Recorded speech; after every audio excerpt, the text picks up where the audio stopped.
Bonjour à tous, on se retrouve aujourd'hui pour une vidéo qui est un petit peu différente de ce que vous avez eu l'habitude de voir jusqu'à aujourd'hui parce que vous avez été nombreux à me demander des recettes sur ma chaîne, donc j'avais décidé de plus en faire et puis finalement, vu que je teste régulièrement de nouvelles recettes moi aussi, je me suis dit que j'allais vous faire partager ces vidéos là aussi.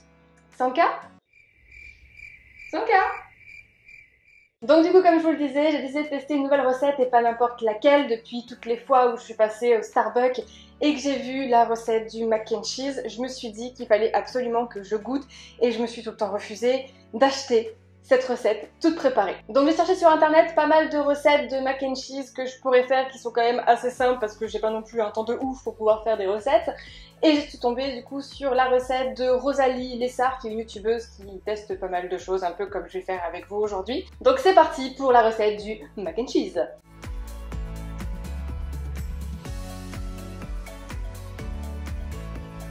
Donc dans un premier temps on commence avec les macaronis. On fait bouillir de l'eau, donc jusque là, rien de très compliqué. On pense à rajouter du sel dans l'eau parce qu'on veut que ce soit salé quand même. Ensuite, elle fait directement de la béchamel pendant que l'eau est en train de bouillir. Donc pour la béchamel, Rosalie met 35 g de beurre, 15 g de farine et 150 ml de lait.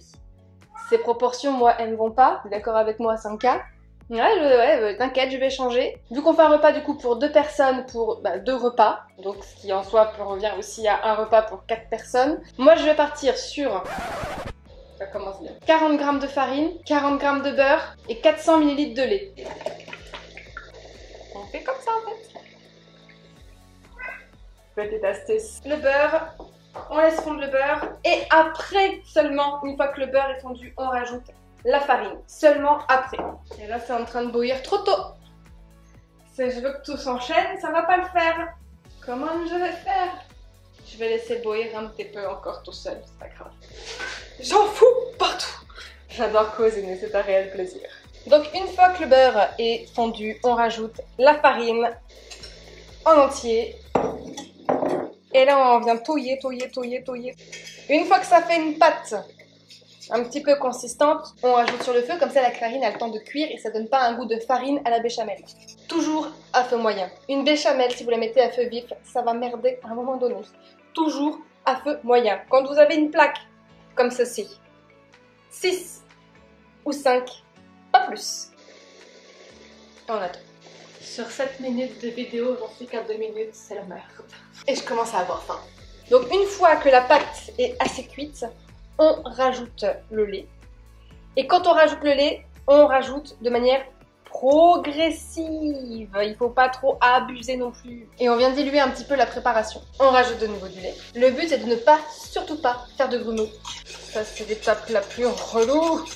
Et une fois que ça devient liquide, là vous pouvez rajouter le lait en mode satisfaisantomètre et de pas se prendre la tête. On rajoute sur le feu du coup pour que ça puisse chauffer et du coup épaissir un petit peu la sauce, mais on reste vigilant parce que si vous quittez la casserole ne serait-ce que 2 secondes des yeux, ça va être la merde. Et en attendant que ça commence à prendre, on va rajouter les macaronis. Je vais en profiter, je vais regarder la suite de la recette de Rosalie. Donc on va vérifier la béchamel encore une fois. Ça va pas être la plus, j'ai fait vite. Ça, je suis déjà fatiguée. Voilà, j'attends. 8 minutes, je l'ai mis à 8. 8 plus 8 minutes, ça fait 16. Hey, on dirait pas que j'ai eu 4 au bac en maths. Une fois que ça commence à s'épaissir, on va du coup rajouter le cheddar. On en parle ou pas du sachet plastique où il y a 1/4 de fromage et 3/4 de vide? La blague. Vive l'écologie, moi je te le dis. Prochaine fois, je prendrai du vrai cheddar et je me casserai le cul à le râper moi-même. Les macaronis sont presque prêts! Et on rajoute le cheddar. Il n'y a jamais assez de cheddar non plus. Vu que je mets trop de temps à faire la recette, les macaronis sont déjà prêts. Donc on va aller goûter les macaronis et on va s'occuper après de la béchamel. Ça fera moins de trucs à s'occuper. Ça fait les bras, hein. Si jamais vous voulez vous muscler et que vous avez un peu comme moi la phobie du sport, je pense que faire une béchamel c'est pas mal. Mais toujours surveiller, toujours.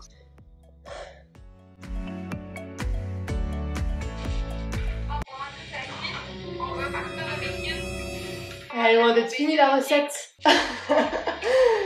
Ah putain! Je me sens dépassée par les événements. Ça commence à être bon, ça commence à être bon. Une fois qu'on a mis le cheddar et que c'est presque fondu, on retire du feu parce que clairement, moi je peux pas faire 10 000 choses en même temps. Hein. Donc on va déjà rajouter le bacon pour que lui il puisse avoir le temps de frire un petit peu.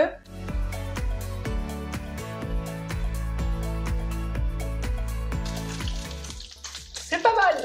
Donc une fois que le bacon il est cuit, on vient le couper. Donc forcément on attend qu'il soit un petit peu refroidi pour éviter de se brûler les doigts.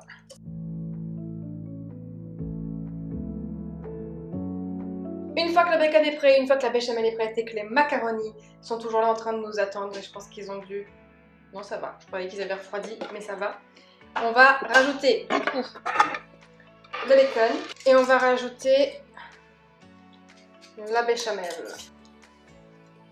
Alors, Rosalie rajoute des oignons qu'elle fait dorer. Le problème c'est que moi j'aime pas les oignons. Et une fois que les oignons sont dorés, elle rajoute des petits pois surgelés. Julien n'aime pas les petits pois. Donc on a esquivé la partie oignon, on a esquivé la partie petits pois. C'est plus du tout la recette d'origine. Donc c'est pas trop des mac and cheese à la Rosalie, finalement ça devient des mac and cheese à la Cindy. Et bien entendu, à cette étape-là précisément, vous rajoutez les oignons et les petits pois si vous n'avez pas de problème avec les oignons et les petits pois.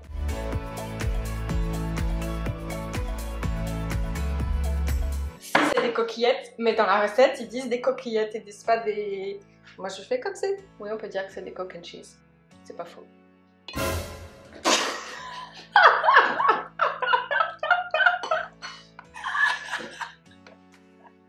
C'est pour moi. Donc après je rajoute un peu de sel, un peu de poivre, tout petit peu parce que moi je suis pas trop fan. Rosalie elle rajoute du persil, sauf que c'est pas la saison du persil, donc on va pas mettre de persil. Donc au final cette recette ne ressemble absolument pas à celle de Rosalie. C'était une recette test. On a testé. Surtout goûter avec un morceau de bacon, ce sera mieux.